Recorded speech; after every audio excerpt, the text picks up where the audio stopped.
Good morning, everybody. My name is Faiza Patel. I am the co-director of the Liberty and National Security Program at the Brennan Center for Justice. And we're really pleased to welcome you to this Brennan Center for Justice live event. Before we get started, I have a few housekeeping notes. First of all, we will leave time at the end of the discussion for questions. So hold your thoughts and feel free to add any questions via YouTube and Facebook chat. Secondly, civility is really important to all of us here at the Brennan Center. If you post rude or intemperate language in our message streams, they will be removed from the conversation. And also, we do provide live closed captioning. For those of you seeking CLE credit for this event, we will flash up 2 to 5 unique codes at the bottom of the screen throughout the program. So make sure you write them down. And you can find the link to the attorney affirmation form in the YouTube description box and also in the event chat. Email cle@brennan.law.nyu.edu if you have any questions about CLE credit. That's that's cle@brennan.law.nyu.edu. So for those of you joining us for the first time, I'm going to spend just a minute telling you a bit about the Brennan Center. We are a nonpartisan law and policy institute. We work to repair, to revitalize, and when it's necessary, to defend our systems of democracy and of justice. Obviously, it's been now sort of 2+ years since President Biden has been in office, and the sort of openly racist rhetoric that we associated with the Trump presidency has died down, at least from the White House. You all will recall that there was definitely a tendency in the previous president to really paint different communities with a broad and negative brush. He called Muslims terrorists, he called immigrants criminals, and he really went out of his way to identify COVID-19 with China. So in order to sort of discuss these issues, but more fundamentally, the laws and policies that continue to be in existence, even though the rhetoric may have died down, we have a great set of panelists. To start, we have Vicki Gaubeca. She is the director for the Southern Border Communities Coalition. Next, we have Sahar Aziz, who is a professor of law and a Middle East Studies scholar at Rutgers University Law School. She's also the author of The Racial Muslim, which is a book that I highly recommend you buy and read. Last but not least, we have Ann Chih Lin, who is an associate professor of public policy and the director of the Center for Chinese Studies, both at the University of Michigan. So thank you all for joining me today. I think we have a lot to talk about, and in particular, the sort of connections and differences between the targeting of immigrant communities, Muslim communities, and Latino communities. So let's jump right into it. I'd like to start by sort of establishing a baseline, and for each of you to take about 2 or 3 minutes to talk about how discriminatory targeting is playing out in your field of expertise. So Vicki, do you want to lead us off? You bet. Thanks, Faiza. And again, I'm Vicki Gaubeca, and I'm the director of the Southern Border Communities Coalition, which is a border-wide coalition from San Diego, California to Brownsville, Texas. And our focus is border. And I think that what excited me about participating in this conversation today is really about defining border as always being a racist construct, right? And just to talk a little bit more about what I mean, just a little history around, the U.S.-Mexico border, which was a pretty fluid border until the early 1900s. So after the Chinese Exclusion Act of 1882, which we all know or recognized to be the first immigration law, if you want to call it that, that was then followed by the Immigration Act of 1917, that basically focused on banning any kind of immigrants from Asia. And this, of course, had its origins in white supremacy and fear of, the United States being taken over by what they perceived as being, non-white individuals. There was a senator whose name, in the early 1920s, actually 1929, Coleman Livingston Blease was his name. He was actually a Democratic senator who was an unabashed white supremacist. And he wanted to pass a similar act against Mexicans. He wanted to pass a Mexican Exclusion Act. However, he received a lot of pushback from a lot of the farmers who relied on Mexican labor for their crops, particularly in the southern part of the United States. So in 1924, the Border Patrol was established around this idea of keeping the other out, but also to control alcohol and firearm trafficking. That it was also established to apprehend Asians who attempted to enter the United States after 1882. Interestingly enough, what happened was that Coleman arrived to a compromise where farmers could still use Mexicans for labor, but he would punish Mexicans who entered the United States outside of ports of entry. So in effect, he passed a law that was, we know it as Statute 1325 these days, but it basically fines and imprisons people for improper entry. And what this law did was it tried to force Mexicans to go through ports of entry where they faced high fines to enter, and they also at times faced the humiliating experiences of being deloused and sprayed with kerosene because supposedly Mexicans brought disease to the United States. So this was awful, right? It was an awful treatment of people who were basically just coming into the country for labor reasons. So as a consequence, of course, people continued to enter outside the ports of entry. I talk about this history because I think it's really important to know the origin of border, right? Because before that, US citizens and Mexicans crossed the border pretty freely without any interference. That hasn't changed since then. In fact, it's only gotten worse. Fast forward to today, and we have all kinds of laws that basically try to prevent people from coming into the United States at the US-Mexico border. But the consequences have been horrendous.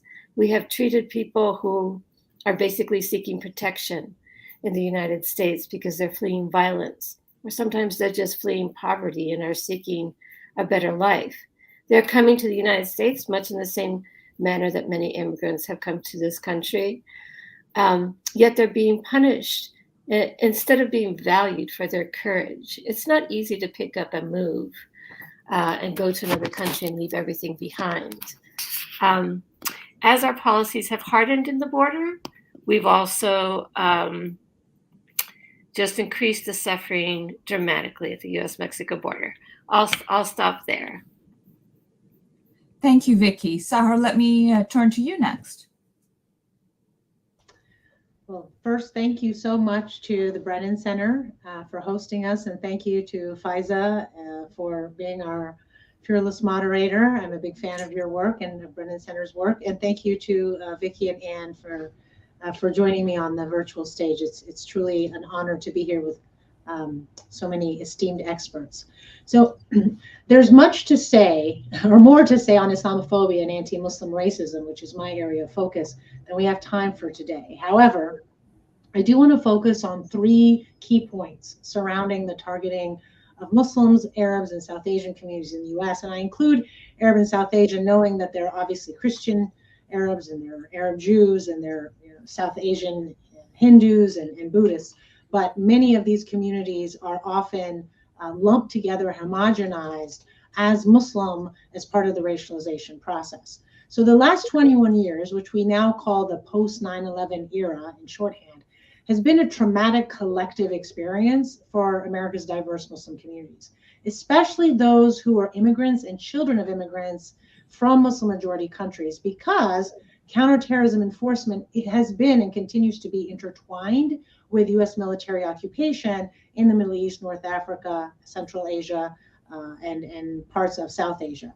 Now, before 2001, many of these Arab and South Asian communities occupied a racial liminal space wherein they were either invisible completely racially, or they were visible but often exotified as different but not necessarily threatening, or tokenized as model minorities where they were visible and accepted but tokenized in the context of a deeply anti-Black racist society. And all of this depended on where they lived in the US. Was it urban, rural? Was it the coast? Was it middle America?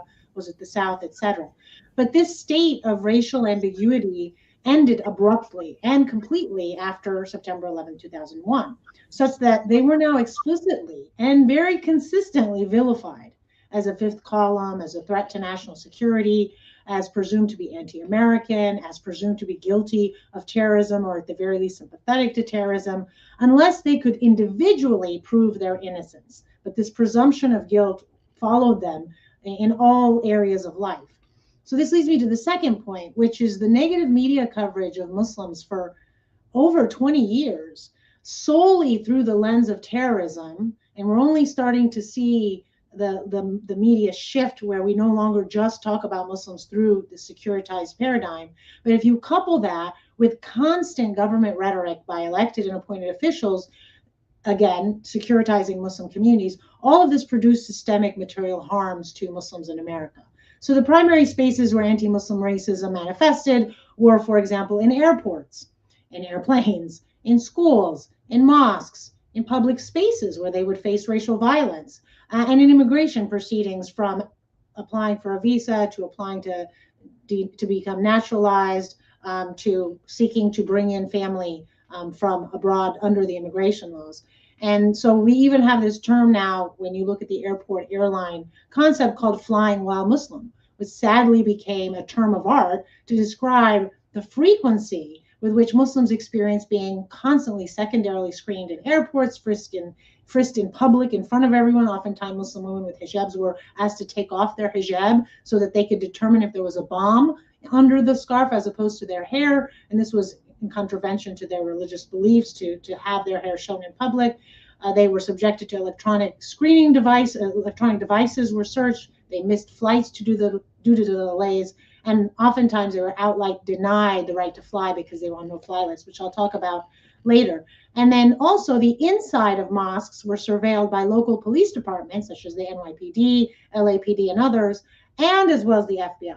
So the mosque space was no longer the sanctimonious place where you could find shelter and safety. You were worried about informants and worried about FBI undercover agents. Meanwhile, the outside of mosques were being vandalized. Some of them were burnt to the ground by violent anti-Muslim racists. And Muslim men who were ostensibly Muslim, or Sikhs who were often mistaken as Muslims because of their turbans, were often subjected to racial violence. And finally, in these past 21 years and counting, of systemic discrimination against Muslims or those who are perceived to be such, has exposed the cultural and legal paradox of anti-Muslim racism, which is the thesis of my book, The Racial Muslim When Racism Quashes Religious Freedom. In other words, you have a religious minority that's overtly and aggressively discriminated against by the government, by media, by the large swaths of the public, notwithstanding that religious freedom is a fundamental legal and cultural principle. So as my book demonstrates, this effective racialization of Muslim identity is sadly reminiscent of anti-Semitism, anti-Catholicism, and anti-Mormonism that was quite prevalent in the early part of the 20th century. So to sum it up, Islamophobia is no longer a temporal phenomena tied to an international relations crisis, which tended to be how it worked pre-9/11. If you think of the Iranian hostage crisis, the Arab oil embargo, etc., the Intifada in Palestine. But it is now, Islamophobia is entrenched in America's race problem.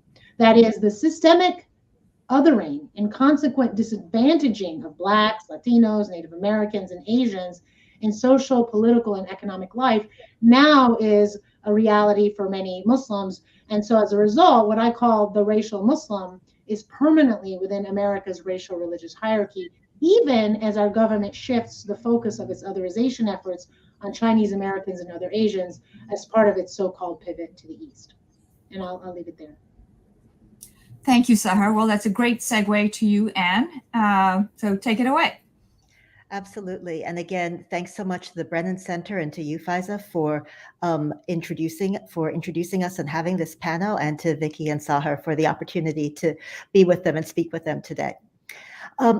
So what I'd like to talk about is anti-Chinese American activity happening at our universities. And so to understand this, I think you have to start out with speeches by our federal law enforcement leaders and by some of our senators that propose the idea that China's taking a quote unquote whole of society approach to stealing American scientific expertise and economic secrets. And what they mean by that is that, any Chinese person you might not realize, but they're here as a tourist, you think they're here as a business person, you think they're here, as a student or as an academic, but what they're really doing is they're here to pass secrets back to China. And, that sounds almost cartoonish when I put it that way. But in fact, not only does federal law enforcement often say that, Americans are naive about how ordinary this kind of spying is, but it's really provided a pretext of suspicion against anybody who travels to China, works with colleagues in Chinese universities, or has a project involving American and Chinese universities. And while plenty of Americans have these kinds of projects, the focus really has been on Chinese Americans who have personal as well as professional connections to China. And this isn't that hard to understand if you think about who travels to China. Well, if you have a collaboration, you are going to travel to China to, work with your Chinese colleagues. But if you're also Chinese American, especially if you're a first generation immigrant, you're also going to go back to China to visit your parents, to visit your, college classmates, to visit, other friends and relatives. And that kind of travel is pulling people into this federal law enforcement net. FBI agents have pounded on the doors of Chinese American faculty early in the morning. They've terrorized their children and subjected them to hours of questioning without lawyers present. They've, gone through their homes seizing boxes of materials, computers, etc. And they've really forced universities to suspend those faculty from teaching and research while they investigate. And those investigations take years. And what's, I think, most disturbing is that the investigations have overwhelmingly found absolutely nothing. There is no case of espionage or even intellectual property theft against the Chinese American academic that has succeeded in court over the life of these federal law enforcement focuses, which we're talking about the last 5 or 6 years. Some academics have been found guilty, but they've been found guilty of things like failing to disclose a collaboration that they might have had with a Chinese university. And what's really problematic here is in many of those cases, those collaborations weren't even required to be disclosed. That is, universities didn't ask faculty to disclose those, and the grants that they received from federal agencies, those federal agencies didn't ask for those collaborations to be disclosed. Yet they're now being taken as a pretext for convicting people when they couldn't find evidence of espionage, when they couldn't find evidence of intellectual property theft, they justified those investigations by these convictions about disclosure. I also want to point out here that what's really problematic is that most cases actually aren't going to trial. A lot of these cases are being dropped before trial after universities have pulled faculty out of their classrooms, they've closed their laboratories, and basically made it impossible for them to restart their research or their work with students afterwards. And so this sounds like, I think, a very targeted type of prosecution, but I also want to point out that it is connected to larger anti-Asian sentiments and anti-Asian activities in the United States, particularly around anti-Asian hate, and on issues such as foreign students coming to the United States. You know, I, with many of my colleagues, did a study of Chinese American academics in the United States in the last year. And overwhelmingly, we found that vast majorities no longer feel safe in the US. And they no longer feel safe not only because of these investigations, but because of the type of climate that these investigations have helped to create, where people are saying that in our university communities, they'll walk down the street and people will slow their cars down and yell at them. They'll be spit at in university student unions. Their kids will be targeted by other classmates. And so, like I said, this sounds like something that affects a small number of people, but the effects are really dramatic and vast. Thank you, Anne. Before we sort of move on with our discussion, I have to make my CLE announcement, the first one. For those of you who are looking for CLE credit for this event, please write down the following code on your affirmation sheets to verify your attendance. So the code this is code number 1, UGT4VK. That's Uniform Golf Tango 4 Victor Kilo. It's also on the screen in case that's easier for you. So listening to you talk, Anne, I felt immediately that I need to go to Sahar next because as someone who's worked in the counterterrorism space, there's so much of what you say and how you describe the experience that resonates with how Muslims have been treated in this country. So Sahar, do you want to maybe jump in, but also maybe talk a little bit about the similarities and the differences and how sort of some of the legal structures that are in place around counterterrorism may have led to different results when you're talking about Muslims? You're mute. Whenever I'm in these conversations, I always, especially with individuals or experts who are focused on other communities, you just feel that you're in this feedback loop, both historically, but also even in the contemporary area. Because as we know, much of what Anne is discussing has been experienced by Chinese American communities for decades and more than a century. So it's not new, unfortunately, for them, and arguably not new for even Muslim communities. But what I will say, again, I'm going to focus specifically on the post 9/11 era, and I'm happy to talk about pre 9/11 during Q&A because there is a pre 9/11 Islamophobia as well. But in the post 9/11 era, not only do, for example, Muslim professors and particularly Palestinian professors, and that was actually a pre 9/11 phenomena, that were targeted for their political dissent, criticizing, for example, Israeli human rights violations against Palestinian civilians, or disagreeing with U.S. foreign policy. So I think in the university context, we have seen that. But admittedly, for Muslims, it's been much broader than that. What we have is a large regime. We actually have two regimes, legal regimes, one in the national security area and one in the immigration area, that are facially neutral on their face, with the exception of immigration laws that effectively discriminate on national origin, and that's legal in our legal system. It's legalized.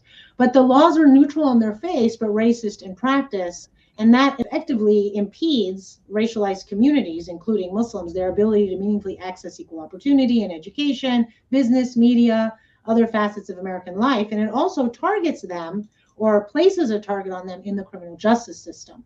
So if you look at the experiences of Muslims in particular, first I'll refer you to Chapter 7 and Chapter 8 of The Racial Muslim, because I go into a lot of detail about that. But with the limited time I have now, I'll identify what I call the linchpin laws that are intentionally racializing Muslims. The first is the Material Support to Terrorism Law, which is an extremely powerful criminal law that effectively allows the government to criminalize charitable giving, travel, similar to what Anne was talking about. Many of the Muslim immigrants and their children have family in Syria, in Iraq, in Afghanistan, in Pakistan, in Yemen, in other places where you have, in Palestine, in other places where you have a conflict. And when those conflicts, they're often, not always, but often are militia groups, insurgent groups who are designated as terrorists. And they do engage in terrorist acts, as does the state that they're fighting. There's also state-sponsored terrorism, and political dissidents. You have no-fly lists, which are behemoth, and there's been many government reports, government accountability reports showing that the no-fly list has a troubling level of inaccuracy, and effectively has all of the common Muslim names from Muhammad and Hassan and Osama and Jihad and Islam and Salam. So if you are a Muslim, particularly a male, but also some females, and you have a typical Muslim name, you're often caught up in that dragnet, whether it's a no-fly list or what they call a secondary screening list. The state seeks state secrets privilege. This is a pernicious doctrine. It's a judicial doctrine, so it's not in a statute, that effectively allows the government to refuse to provide evidence to, in this case, Muslims who are arguing my civil rights were violated, my constitutional rights were violated based on government surveillance, based on government alleging that or profiling me, or how they enforce their immigration laws, and or torturing me. Or spying on me. And so when the Muslim plaintiff attempts to just pursue their legal rights, their civil rights, they have a government that invokes the state secrets privilege and says, no, I'm sorry, this is all classified information. And if we were to provide this evidence to allow the plaintiff to defend or to pursue his or her suit, that would compromise national security. And the courts have been quite accommodating to that. So you can look at the Gaubeca case, which is Abu Zubaydah, who alleges that he was tortured, and he wants to prove that and prove that that's a violation of US law and also international law. You have the Faiza case, which is where you had a white male who was an informant and went to a mosque in California, I believe it was Irvine or somewhere in Orange County, and said, I'm a convert, and said that he had some Syrian roots, and ultimately was trying to create a terrorist plot, to the extent that the mosque leaders called the FBI and say, there's this guy who's coming to our mosque and constantly trying to encourage our congregants to engage in terrorism. We want to report him. It turned out he was an informant. So there's a lot of litigation around that in terms of civil rights violations. And then finally, the Foreign Intelligence Surveillance Act, which has been around at least since the 1970s after the Watergate scandal, grants the government significant authority, and the Patriot Act relaxed the criteria for which the government, the FBI in particular, at the domestic level, and the NSA can spy not only on Muslims but all Americans. So I would recommend looking at Citizen4 and all of the revelations that Snowden gave to us about how the Foreign Surveillance Intelligence Act was abused or even disregarded. And then finally, the Muslim ban, which, again, I'm happy to go into detail later, but most of us may be most familiar with that because it's the most recent and most egregious, explicit Islamophobic government policy. It was an executive order that was issued by Trump 7 days after he came into office. And then, fortunately, Biden, as soon as he came in, he repealed it. But the Supreme Court ultimately approved the third version of it, claiming that, no, this wasn't based on religious animus. This was based on national security. And they came up with all kinds of arguments or claims that because not every Muslim majority country was listed, therefore this wasn't about Islamophobia. But of course, we all heard what Trump was saying for 18 months before he got elected, which was explicitly about keeping Muslims out. So that's just a note to show how the Supreme Court, in addition to other concerns many of us have about its composition, but it has unfortunately blessed many of this racialized enforcement of facially neutral laws.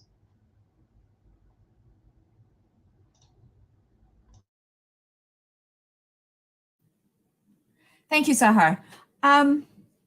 Vicki, let me turn to you. Can you talk a little bit? You sort of started out by giving us some of the background of immigration law, sort of bringing us up to date. Can you talk a little bit about, sort of what are the sort of key legal and policy issues that have led to these sort of repeated border crises, and also maybe,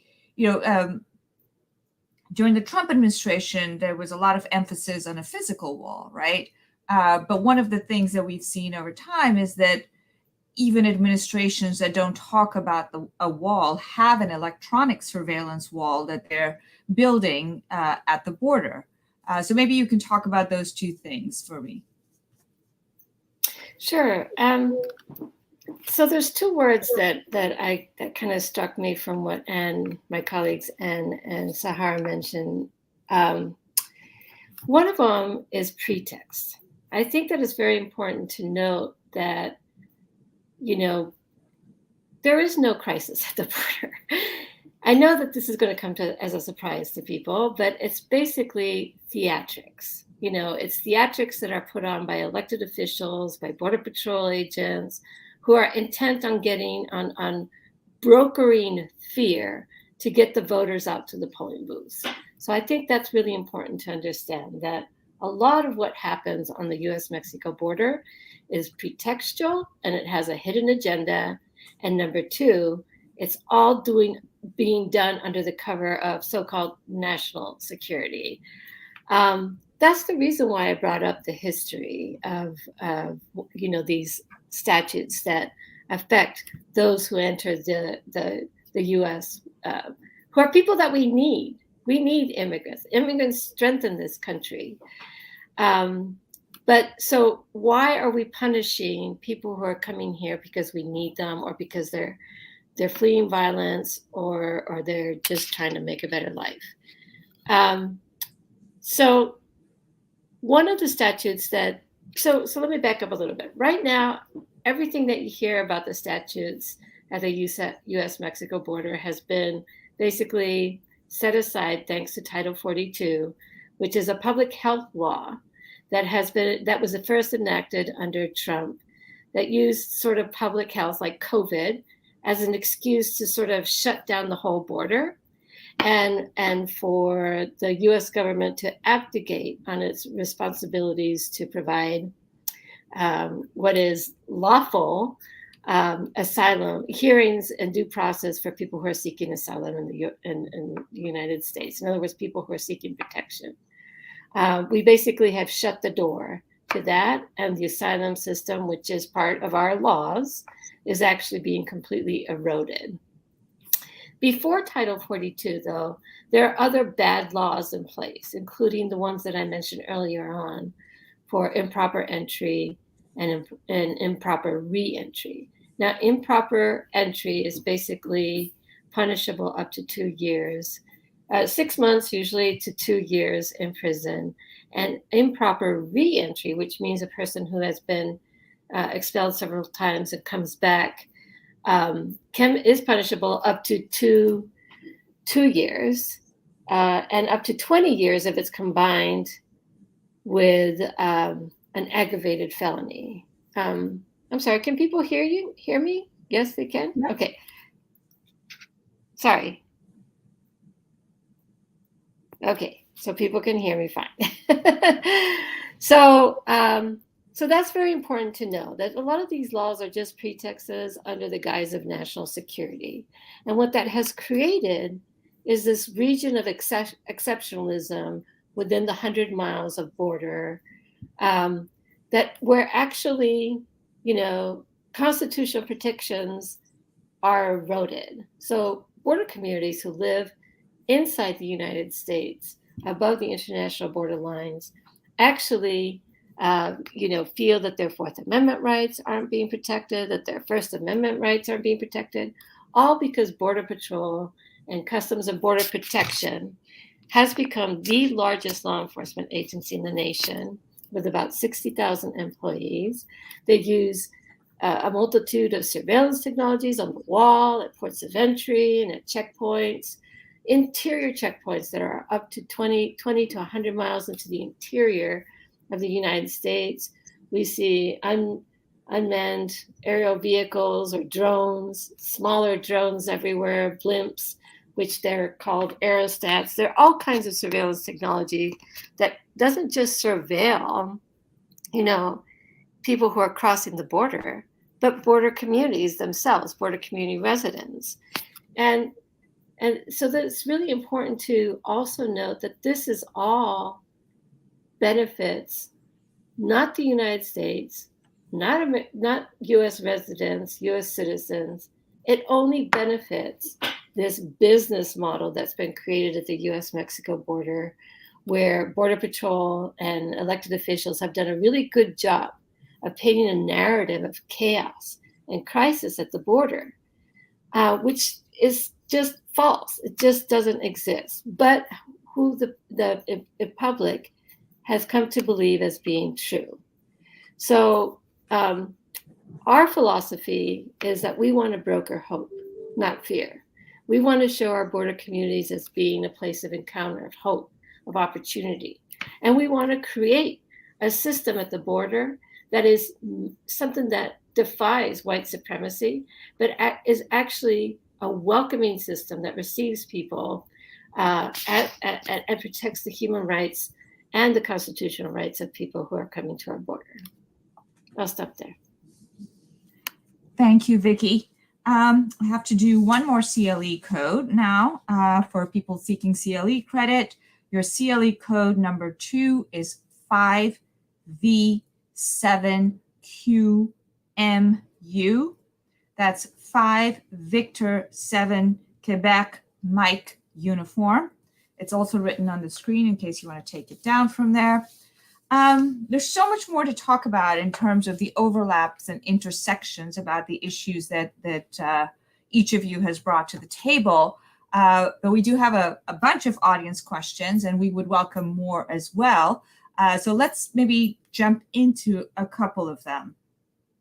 So, one thing that I think people are really concerned about is what can they do, right? I think there's often with audiences, we find that like people are really engaged with these issues and really want to do something to change things. So maybe each of you could sort of give an idea or two about perhaps a campaign that you're involved in that others could also engage in, or ways in which they could push back against these kinds of laws and policies and practices. So, Sahar, you look like you're ready to go. Yeah, I'm happy to answer that. So I kind of split it into two areas. The first is what can you do with your personal time, and then what can you do with your professional, especially for those who are students, whether you're high school or college or at a point where you want to change your career or shift it. So with the volunteering, the most important thing is you have to be part of community, right? A community, multiple communities. You can't change things by yourself.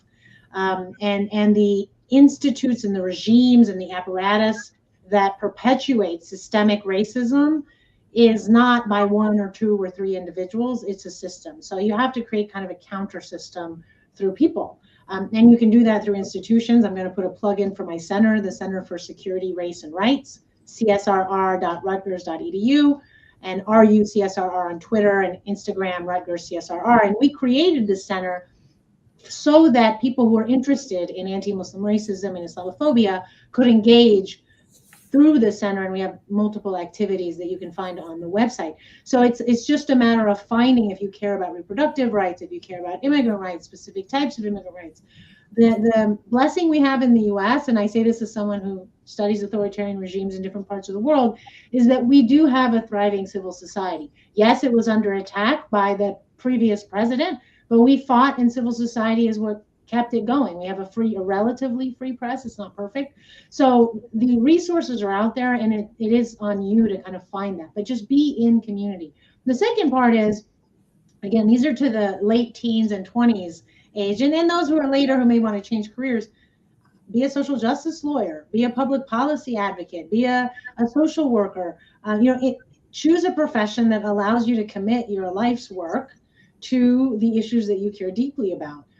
And what I have found to be most effective when people really want change is that identify that 1 or 2 issue that you care so deeply about that you're willing to commit your life to, either in your voluntary capacity or through your professional life. And then the other issues, you're kind of back up, you're an ally. But if you try to work on too many issues all at once, it's not very effective, and it's not going to work very well, right? So kind of figure out where you stand. And then finally, if you identify as racially white, you need to understand the privileges of whiteness, the advantages of whiteness, and figure out how to be a good ally. Similarly, if you are if your sexual orientation is heterosexual, if you're cisgender, etc., if you don't have a disability, we all have different privileges, but we have to understand how those privileges can be used to ally with those who don't have it.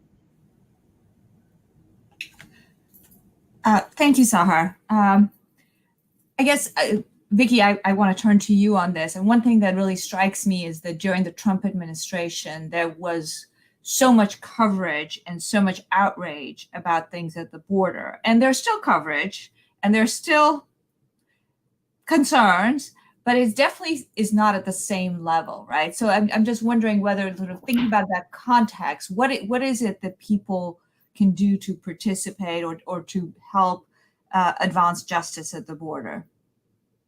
Well, I think first of all, they need to stop believing the border theatrics, right? Because it's just theater. Again, it's to broker fear, to get people to go to the voting booths. But the border communities and immigrants are being really maligned by this strategy of getting people out to vote.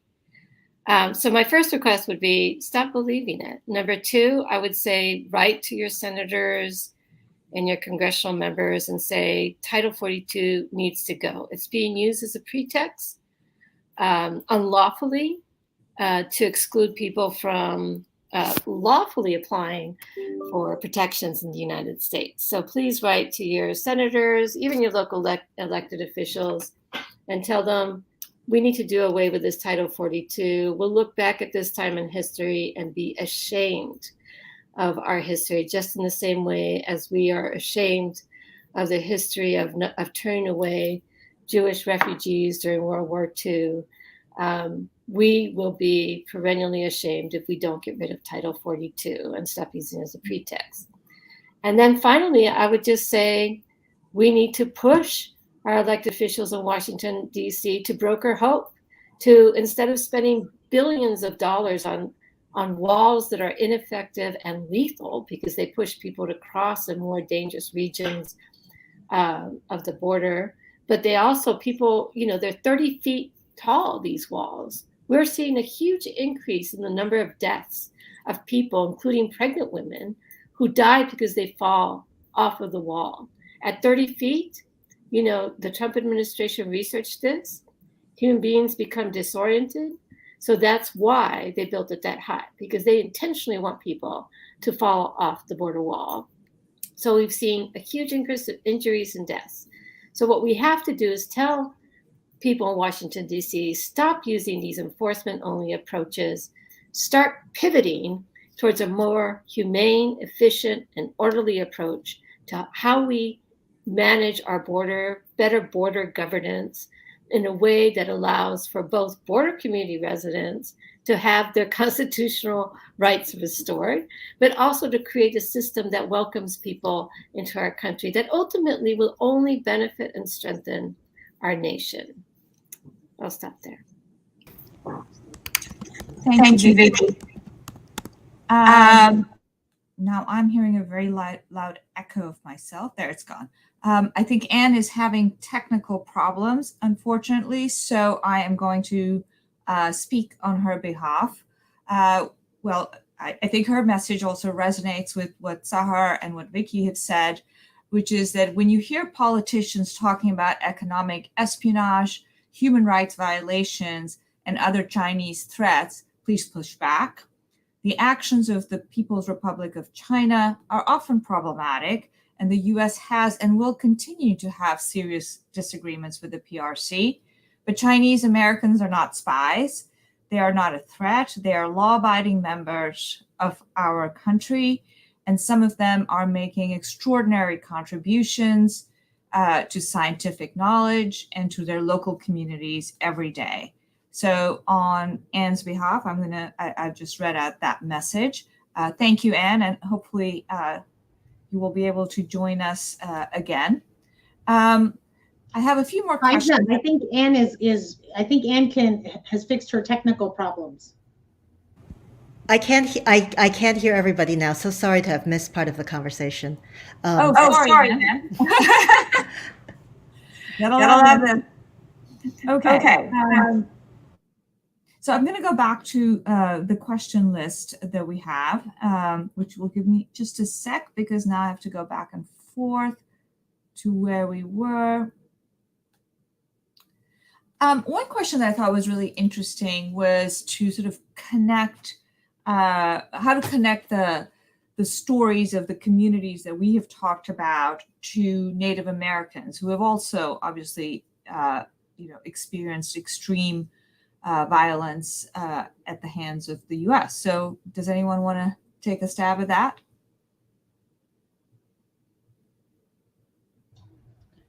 I'm happy And to. do you want to say something? Well, I'll just start very briefly by saying that, I mean, I think what many of the issues we've been talking about sort of contribute to this idea that immigrants are always foreign. They always have, a loyalty that is, not a loyalty to the United States.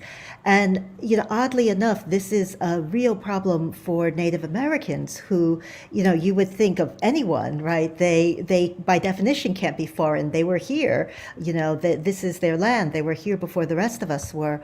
And yet I think there is this constant belief that, maybe because of decades of, Westerns, that, Indians are not, they're not part of America, that their practices are not acceptable. All of these are, I think, really problematic.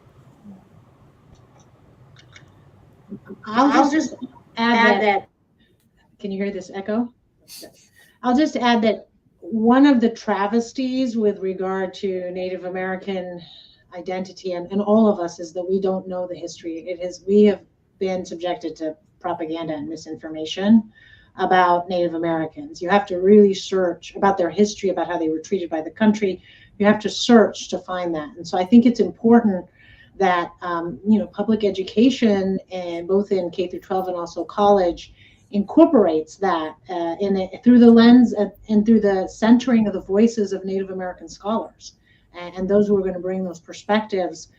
Many people, for example, didn't know about these assimilationist schools and how Native American children were ripped from their families and their hair was cut and they were put in these boarding schools that were essentially Protestantizing and Europeanizing them. And that's part of the bigger story of assimilationism into Protestant Northwestern European culture, which has affected Muslims, Arabs, and South Asians. It's affected people from Asia, people from Africa, etc. So when you understand that, you start to see that maybe what's happening now isn't that new, because that tends to be a conclusion that many young people in particular make is, oh, this is new. This has never happened before. It's unprecedented. It's usually not. It just takes a different form. And when we understand these legal structures, these political and social structures, then at least we can be better equipped, right, to think about how can we interrupt the system rather than deal with the symptom. And so thinking about the border, what Vicki was saying is, I still am frustrated that this country that is comprised predominantly, right, other than Native Americans and African Americans whose descendants, whose ancestors were forcibly brought here, as enslaved persons, everyone here is an immigrant. And yet we hate immigrants. Yet we're xenophobic as a country. Yet we have a huge labor shortage right now and unemployment rates at very low rates because we need people to work, and yet we're anti-immigrant. And there are people within the Republican Party who will engage in these theatrics and be very xenophobic, but they're the same people who will not hold employers accountable for not paying undocumented immigrants at least the minimum wage, for not providing benefits, for not supporting legalization into to become a citizen, to become and to be able to work lawfully within the country. So this is something that I think we all need to confront, this hypocrisy, because we're all benefiting from it. Those of us who are legal, have legal status here, we are benefiting from the exploitation of persons who are undocumented, who are being paid illegally low wages, unlawfully low, and who are being exploited. And we need to confront that reality that we still live in. Vicki, I think you wanted to add something. Yeah, one really quick thing I wanted to add to this question is that a lot of people don't realize how borders have crossed tribal nations and gone against the sovereignty of these nations. So, for example, the Tohono O'odham Nation, a large part of it is in Arizona, but it's also in Mexico. The Kumeyaay also are divided by the border. Their nation is being divided. Then the Carrizo Comecrudo, the same. And then many of the northern tribal communities are also divided by that border. So that, to me, further defines the construct, but it also further defines how we continue to abuse the tribal communities who were the original people in this country. I want to ask one last question before we get to the very last question, which is, in some sense, obviously, I think we all recognize that these problems are not new. They're just new manifestations of sort of old structures, old points of views, sort of old beliefs, right? But there's also a sense that these trends are in some sense being exacerbated by social media, by the internet, by disinformation. What do you guys think of that? I think those two ideas in some sense are in tension, but I'd be curious as to what your take is. Yeah, I would say yes. I mean, undoubtedly, I think that not only is it problematic that we relied on media, social media for our information, but that people tend to select the media that most aligns with their personal views. And so we have like this silo messaging, and it's very hard to break through to people to show. It's like we have this fictitious world that's created virtually, and it's hard to actually show people what's real without people doubting what's real, if that makes any sense. It's almost like a social media schizophrenia almost, or it's just not to say that people who have schizophrenia don't see reality, they do, but I'm just trying to find a word that describes the disconnect between what we see on social media and then what's actually happening on the ground. Yeah, I always think, though, that in some sense it's a little too easy to blame social media, particularly because you have very high-profile leaders in our country who are often the founts of such misinformation or misrepresentation at the very least. So I think that's a kind of a political problem that people don't seem to be very sanguine about solving. Not that social media is an easy issue to solve either. Well, I'd love to go on, but please. Both of you. Go ahead. Social media. So I studied the Arab Spring. I've written a lot about it, especially the revolution and the uprising in Egypt. And on the one hand, social media has helped produce social movements that maybe would not have existed. If you think of Black Lives Matter, if you think of the protests for example, in the Middle East and North Africa, where the people were hungry for indigenous democracy, where you think of immigrants' rights communities, when you think of the Muslim ban, I think social media has proven to be a powerful mobilizing tool, and it has eliminated, or it has weakened significantly, the gatekeepers that those of us who relied on television news and the beginnings of the internet, but even pre-social media internet, we were subject to gatekeepers. The editors had so much power to decide what was going to be published. Now, social media has really created more of an egalitarian platform or space for us to get information. The problem has been, as Vicki mentioned, is the algorithms that are creating these silos that then are producing our polarization, and you have disinformation propaganda. So it's incumbent upon all of us that we become literate, and this is kind of a new skill we have to have, in how social media can be used for ill and for evil. Whether it's by the Russians trying to sabotage our elections, or whether it's by racists in this country trying to make us all hate each other. But I think we've all seen the power of social media for grassroots movements. And so it's just, how do we continue to use it for that good and to hold power accountable without letting power use it to manipulate the people? Anne, did you want to add something? quickly. I mean, I endorse everything that Vicki and Sahar have just said, and just really want to reemphasize, we think of social media as, being a democratic force, and it is. As Sahar said, it allows everybody in. But those everybody's include people who want to sow dissension, people who want to sow anger, as they can be foreign governments abroad, they can be, as Sahar said, racists at home. And so I think it's really, really important to understand that, to not sort of give in to the anger part of social media, that it is really important to treat, unjust actions by our own government or by other governments, with appropriate anger. But it's also really important that we move together as a people in hope. And if we cannot look for ways to bring each other together to really learn from each other's communities and support each other's communities, then it's really easy for social media to be one of the tools that really tears us apart. Well, we're going to get to the very last question. I'm going to ask each of you to just give us your 20 to 30 second answer. Vicki, I'm going to start with you. Last question. What is the one thing you want our viewers to walk away with this afternoon? Yeah, I'd say don't believe the lies. Don't believe the propaganda and the disinformation about our border communities and about people who are trying to come to this country. Also volunteer at the shelters. A lot of people don't know this, but there are hundreds of shelters along the U.S.-Mexico border on the U.S. side that welcome with open arms people who come here seeking protection. I'll stop there. Thank you, Vicki. Sahar? Be intentional and conscientious about what you read and the sources.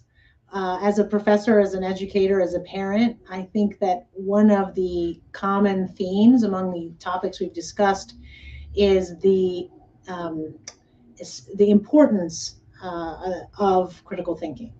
And it is incumbent upon us. We're lucky to be in a society that, again, is relatively free if we're, being comparative. And we need to take it upon ourselves to read the voice, to listen to the voices at the bottom of the well, as Derek Bell says, right? So if you want to understand Native Americans' experiences, listen to Native Americans who are engaged in advocacy, who are lawyers, who are academics, who are community leaders. If you want to understand more about Muslims, read and listen to the words of people who have experienced that or who are studying it in a serious way, even if they may not share the identity, but they're providing insights. Because otherwise, if you just rely on the mainstream, the default is going to be from the perspective of the dominant group, the majority group, whatever that may be. And so if you're talking about gender, it'll be patriarchy. If you're talking about Muslims and Arabs, it'll be Islamophobia. If you're talking about African Americans, it's going to be anti-Black racism. A lot of this is part of the systems that we're all trying to change.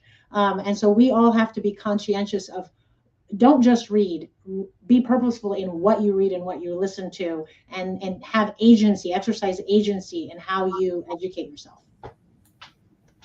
Thank you, Sahar. And Ann, you get the last word. The thing I'd like everyone to remember is that the suspicions that are used to hurt one community in the United States can easily be turned against another community. The ways in which Chinese Americans are being questioned at the airport is so reminiscent of how Muslim Americans, have been and are still being questioned for no reason at all. The kinds of monitoring and surveillance that our institutions, our universities, for instance, are being asked to conduct on their people, or it's the same kind of surveillance that employers, universities have been asked to conduct on undocumented people. And so, let's recognize the ways in which, in which discrimination proceeds and generates a set of tools that can be turned against one community after another. And for those of us in, ethnic communities, let's not think that these problems are only our problems. They are part of a set of shared problems that we all have to fight on across ethnicity, across race together. So much. And I want to thank our audience for all your questions. I know there were some that we didn't get to, and unfortunately we don't have time to get to all of them. Just a quick note before you all leave. If you want to stay up to date on issues impacting our democracy with weekly analysis and insight from the Brennan Center's experts, please do sign up for the briefing newsletter at brennancenter.org/briefing. Also be sure to check out the recently launched Brennan en Español website, which is also available on the Brennan Center's website. And if you have any questions about your DLE credits or codes, please let us know by emailing cle@brennan.law.nyu.edu. And lastly, my name is Faiza Patel. I'm the co-director of the Liberty and National Security Program. Thank you all for coming out and supporting the work of the Brennan Center. And thanks in particular to our panelists who brought such depth of knowledge and insight into these issues. Thank you all. Thank you.